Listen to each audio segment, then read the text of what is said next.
Bon, alors, maintenant, c'est là que ça va être très joli. Parce que maintenant qu'on a présenté les nombres de Perrin, hein, c'est-à-dire les nombres de Fibonacci, hein, parce qu'ils sont presque cousins avec les nombres de Fibonacci, présentés comme ça, euh, maintenant qu'on les a présentés de façon ensembliste, eh bien, on va pouvoir montrer la propriété principale, hein, c'est-à-dire que si P est premier, P divise T indice P, de façon ensembliste. Et ça va être beaucoup plus agréable. On avait vu une preuve qui utilisait les relations coefficients-racines, une deuxième preuve qui utilisait le Frobenius, finalement. On travaillait directement sur Z sur PZ. Et là, on va avoir une troisième preuve que je trouve beaucoup plus jolie, ensembliste. Bon, alors regardez, on appelle Tn l'ensemble ici de ces parties maximales là qu'on a définies, qui est donc de cardinal Tn comme ceci.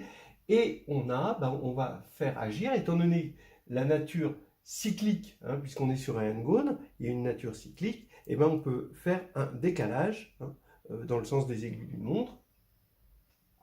C'est-à-dire que Z sur NZ va agir cycliquement sur Tn. Voilà. Et on remarque, et ça c'est très facile de remarquer, alors évidemment, hein, puisque les sommets doivent être distants de 2 ou 3, quand on va agir cycliquement, la propriété va être conservée. Hein. Donc ça agit bien, il n'y a pas de problème.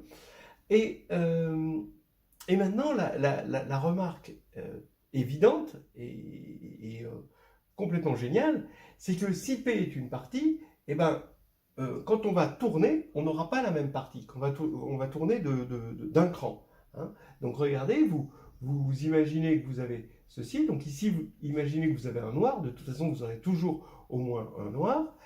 Et autour, à droite du point noir, vous avez un point blanc. Et à gauche, vous avez forcément un point blanc aussi, puisque vous n'avez jamais deux points noirs consécutifs.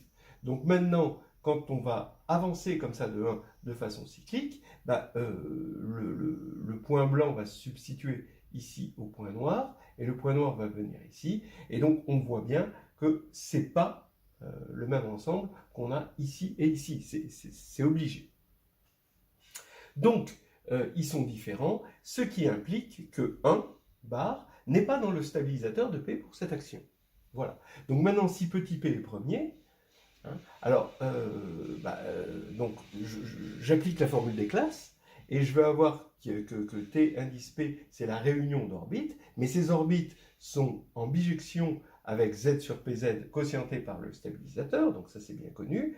Mais comme ce stabilisateur, comme P est premier, on n'a que deux sous-groupes, hein, un stabilisateur c'est un sous-groupe, on n'a que deux sous-groupes de Z sur PZ, hein, par Lagrange, c'est le sous-groupe trivial et le sous-groupe total, Z sur PZ, mais ça ne peut pas être Z sur PZ, parce que si c'était le sous-groupe total, alors il y aurait 1, et 1 n'est pas dans le stabilisateur. Donc là, c'est le sous-groupe trivial. Et comme c'est le sous-groupe trivial, quotienté par le sous-groupe trivial, c'est inoffensif, et on garde Z sur PZ. Ce qui veut dire que chaque orbite est en bijection avec Z sur PZ, donc est de cardinal P. Comme chaque orbite est de cardinal P, la réunion disjointe des orbites est de cardinal divisible par P. Donc petit p divise le nombre de Fibonacci Tp. Et donc on a montré ce qu'on voulait démontrer, cette propriété principale des nombres de Fibonacci, et on va montrer maintenant, on va continuer dans cette forme de cousinade entre les nombres de Fibonacci et les nombres de Fibonacci. Alors on continue avec la cousinade. Et on connaissait un autre cousin des nombres de Fibonacci, c'est les nombres de Lucas. On va voir dans ce contexte-là comment les nombres de Lucas interviennent. Donc ici, les nombres de Lucas, c'est le nombre de parties maximales. Bon, de toute façon, c'est forcément maximal, donc ça c'est un peu redondant, hein, on peut l'oublier. De sommet d'un n-gone, donc cette fois-ci on va retrouver un caractère cyclique, hein, comme dans les nombres de Fibonacci, et inversement, pas comme dans les nombres de Fibonacci, et tels que deux sommets consécutifs sont distants de 1 ou 2. Alors cette fois-ci, j'ai remplacé 2 ou 3 par 1 ou 2, hein, quand je suis passé de Fibonacci à nombre de Lucas. Donc effectivement, regardez, hein, j'appelle L2. Donc qu'est-ce qui se passe pour L2? J'ai deux éléments. Ici, je mets... donc je prends les deux éléments. Donc c'est bon, ils sont distants de 1, là. Et quand on boucle, c'est distant de 1. Donc tout va bien. Là, ça va être distant de 2. Donc, en fait, je me donne la possibilité de mettre qu'un seul rond blanc consécutif. Et je regarde... Mais attention, modulo cyclicité. Hein, c'est là où tout se passe. Hein. C'est qu'on ne peut pas mettre par exemple un rond blanc ici et un rond blanc aux deux extrêmes parce que ça ferait deux ronds blancs consécutifs. Alors ici, j'en trouve 3. Pour L3, noir, noir, noir, noir, noir, blanc, noir, blanc, noir, blanc, noir, noir, et c'est tout, ça fait 4. Et pour L4, je vous laisse compter qu'il y en a 7.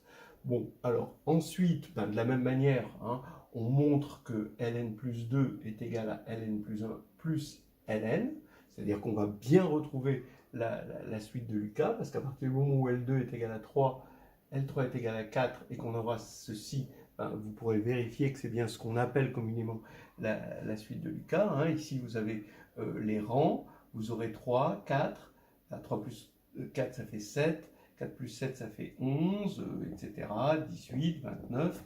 Donc les gens qui connaissent bien cette suite vont s'y retrouver. Ici, vous allez avoir 1, ici, vous allez avoir 2. Bon, c'est quelque chose qu'on n'a pas réalisé parce qu'on n'a pas de 0 gone à 0 sommet. Bon, c'est bizarre. Donc, il vaut mieux commencer là, c'est plus concret. Voilà. Et maintenant, donc, il faut montrer ça. Bon, comme on l'a fait avec les nombres de Fibonacci, ou si vous préférez la suite de paire 1, eh ben, comment on fait? On prend, et ça se généralise, là je le fais juste pour 2, 3 et 4, mais bon, ça se généralise complètement à toute n, hein, on s'en convainc facilement. Alors, L2, si je lui ajoute, si j'ajoute au dernier noir, je peux toujours ajouter un blanc et un noir, pour aller de Ln vers Ln plus 2. Donc ici, je vais rajouter un blanc et un noir, donc un blanc et un noir, ça va me donner celui-ci, d'accord, qui est là. Ici, ça va me donner un blanc et un noir, plus celui-ci, donc que j'adjoins au noir ici, donc blanc, noir, donc il est là, et je rajoute ceci, ce qui me fait ça. Et celui-ci, je vais le rajouter ici. Évidemment, hein, le blanc, je suis obligé de le rajouter au dernier noir. Donc ça fait ça. Voilà les trois. Et puis lui, j'ajoute juste un, et bien sûr un noir, que j'ajoute au dernier noir, hein, évidemment. Hein. Donc là, ça va faire lui. Ensuite, que j'ajoute noir, noir, noir, blanc, ici. Noir, blanc, noir, noir. Et là, blanc, noir, noir, noir. Voilà, d'accord. Et puis bon, ça marche à tous les coups comme ça. Donc maintenant que c'est cyclique, on se dit, tiens, on va obtenir une propriété naturelle en faisant agir le groupe cyclique comme tout à l'heure. Si on fait agir le groupe cyclique, on va avoir Z sur PZ, donc avec P premier qui va agir. Mais cette fois-ci, vu qu'on peut être distant de 1, et là il y a un problème, c'est qu'il y a des éléments qui peuvent être stabilisés par tout le groupe. Hein, donc les sous-groupes de Z sur PZ, c'est le groupe trivial ou Z sur PZ. Et il y a un élément, oui, le seul élément qui peut être stabilisé par tout le groupe, c'est celui-ci. D'accord, dans Ln, c'est le premier ici. Parce que tout blanc, ça ne marchera pas. Hein, d'accord, c'est pas possible à cause des contraintes. Donc, il faut enlever cet élément. D'accord.